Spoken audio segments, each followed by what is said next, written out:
मैं इंजीनियर आकृति। अभी जस्ट सीबीएसई टर्म 2 का मैथ्स का फाइनल बोर्ड एग्जाम हुआ है। मैं इसके एनालिसिस को लेकर हाजिर हूं और थोड़ी देर के बाद से ही इसका सॉल्यूशन स्टार्ट करूंगी।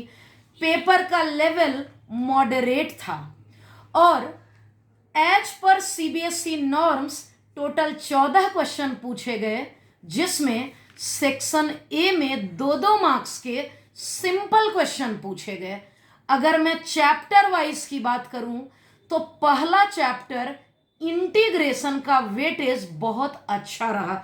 एक क्वेश्चन 2 मार्क्स, एक क्वेश्चन 3 मार्क्स और एक क्वेश्चन 4 मार्क्स का पूछा गया। तीनों सेक्शन में एक एक क्वेश्चन इंटीग्रेशन के पूछे गए और इंटरनल चॉइसेस में भी दिए गए। जितने भी क्वेश्चन इंटीग्रेशन से थे सभी वही थे जो मैंने क्लास में करवाया है बोर्ड पर, यानी नोन क्वेश्चन थे, आसान क्वेश्चन थे। मैं बात कर रही हूं चैप्टर 8 एरिया अंडर कर्व की। एक क्वेश्चन पूछा गया सेक्शन बी में 3 मार्क्स का, एवरेज क्वेश्चन था, ना आसान था ना टफ था।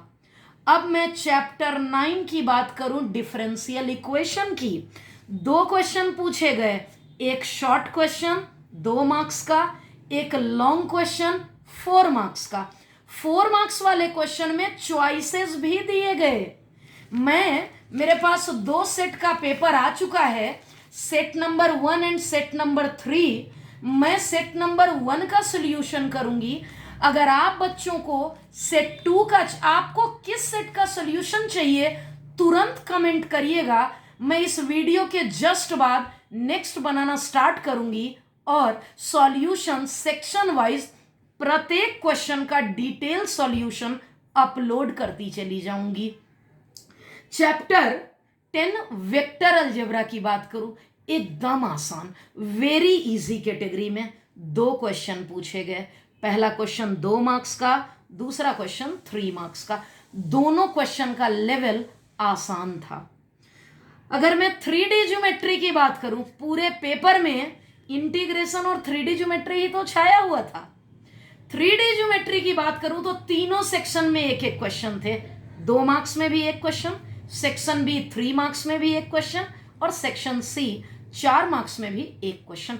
3 क्वेश्चन में 2 आसान थे और एक एवरेज था। तीनों ही क्वेश्चन वही थे जो क्लास में हम लोगों ने डिस्कस किए हैं।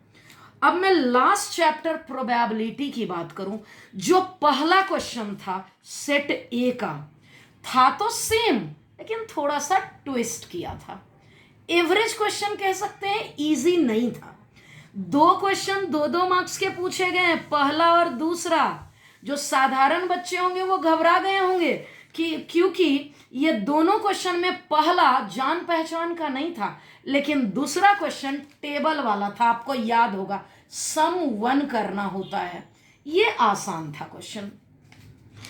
एक क्वेश्चन 2 मार्क्स, एक क्वेश्चन 2 मार्क्स और last question case study question, case based question 4 marks का पूछा गया। यानी 3 यूनिट ऐसे थे, 3 चैप्टर ऐसे थे जिसके क्वेश्चन हर सेक्शन में मिले, integration, 3D geometry and probability. बच्चों जिनका एग्जाम अच्छा हुआ दैट्स वेरी गुड, जिनका एग्जाम अच्छा नहीं हुआ उनको टेंशन की कोई बात नहीं है। आगे 12th के मार्क्स करियर कभी नहीं डिसाइड करते हैं। आगे एनडीए का एग्जाम होना है, आगे आईआईटी का एग्जाम होना है। 12th का मार्क्स कोई नहीं पूछने जा रहा।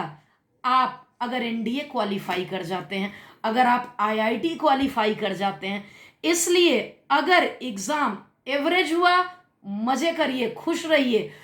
अगर खराब हुआ तो सोच लीजिए एक सीख मिली कि नेक्स्ट एग्जाम में मैं बहुत अच्छा करूंगा। आगे जो भी एग्जाम देने जा रहा हूं, 3 महीने हैं अभी से एनडीए में। मैं एनडीए स्पेशल बैच चलाती हूं पटना के ऑफलाइन सेंटर पे, जिसमें रिजल्ट की गारंटी देती हूं। और अगर आईआईटी एडवांस की बात करूं तब तो उसके लिए पूरा 1 साल समय है। समय मत बर्बाद करिए, बस अपने अगले लक्ष्य को प्राप्त करने में लग जाइए। प्यारे बच्चे, जल्दी जल्दी कमेंट करिएगा आपका एग्जाम कैसा हुआ, आप कितना मार्क्स ऑलमोस्ट स्कोर करने जा रहे हैं। और अब आपको किस सेट का सॉल्यूशन चाहिए, आपका सेट कौन सा है, आपके कमेंट के अनुसार मेरे पास सेट 1 भी है, यहाँ सेट 3 भी है, सेट 2 का पेपर नहीं आया है तो पीडीएफ हमारे पास आ गया है। मैं जो सेट आपको चाहिए कमेंट करिए, सॉल्यूशन बना दूंगी। Thank you.